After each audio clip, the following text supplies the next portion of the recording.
Marriage proposal. Excerpt from The Law and the Promise. Try to revise your day every night before falling asleep. Try to visualize clearly and enter into the revised scene, which would be the imaginal solution of your problem. The revised imaginal structure may have a great influence on others, but that is not your concern. The other influenced in the following story is profoundly grateful for that influence. LSE writes, "Last August, while on a blind date, I met the man I wanted to marry. This happens sometimes, and it happened to me. He was everything I had ever thought of as desirable in a husband. 2 days after this enchanted evening, it was necessary for me to change my place of residence because of my work, and that same week the mutual friend who had introduced me to this man moved away from the city. I realized that the man I had met probably did not know of my new address, and frankly, I was not sure he knew my name. After your last lecture, I spoke to you of this situation. Although I had plenty of other dates, I could not forget this one man. Your lecture was based on revising our day, and after speaking to you, I determined to revise my day, every day.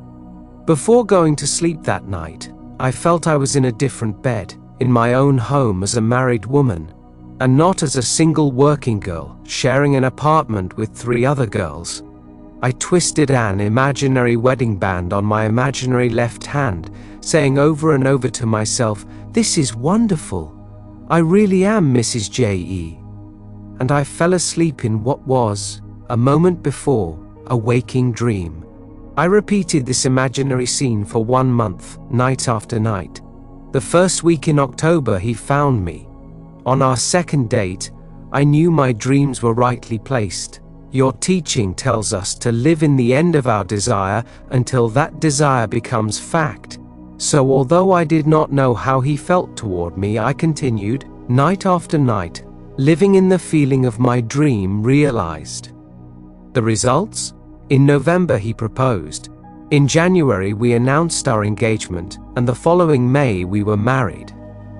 The loveliest part of it all, however, is that I am happier than I ever dreamed possible, and I know in my heart he is too. Mrs. J.E., by using her imagination radically, instead of conservatively, by building her world out of pure dreams of fancy, rather than using images supplied by memory, she brought about the fulfillment of her dream. Common sense would have used images supplied by her memory, and thereby perpetuated the fact of lack in her life. Imagination created what she desired out of a dream of fancy. Everyone must live wholly on the level of imagination, and it must be consciously and deliberately undertaken.